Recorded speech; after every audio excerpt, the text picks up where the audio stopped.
in the first base that we did on our tour last year, which was at Keesler Air Force Base, we had a lot of technical problems because there had been a tornado the day before, and it was the facility wasn't the kind of setup that we have here, and so there was a lot of tenseness in getting the show up. And rather than me being involved in the warmth of the show, I was kind of running around in a snit, making sure everything was taken care of.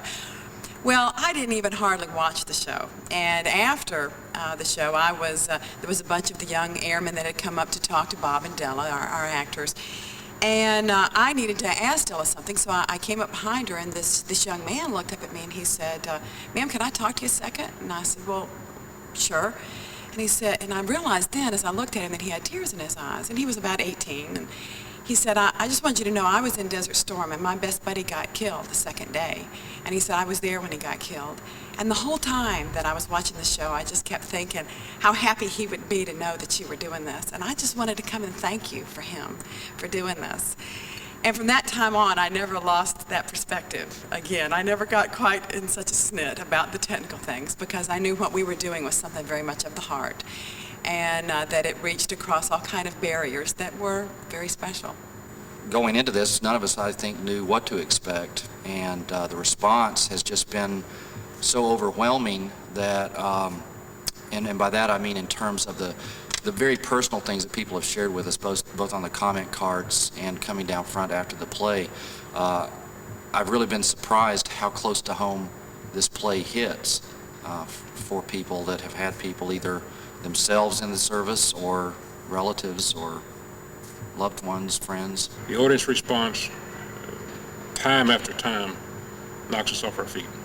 The first time it happened when we did our test market at Fort Bliss down in El Paso, it was spontaneous. We didn't know what was happening when the actors came out for the curtain call at the end of the play, and all of a sudden about 500 troops stormed the stage. And we didn't know whether they were after us or had we offended them somehow or whatever, but they came storming down, and it was just this phenomenally warm, overpowering response. When I looked out into the audience one night after the show and saw this 230-pound drill sergeant crying, it just blew my mind.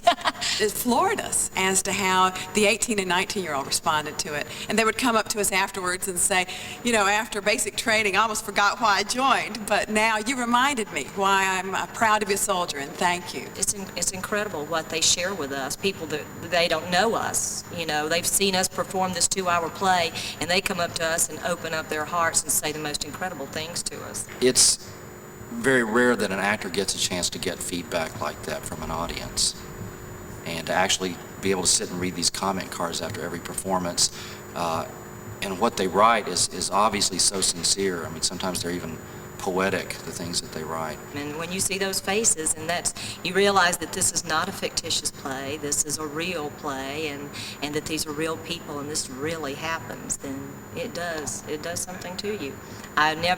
This has been the highlight of my career as a performer, to do this play.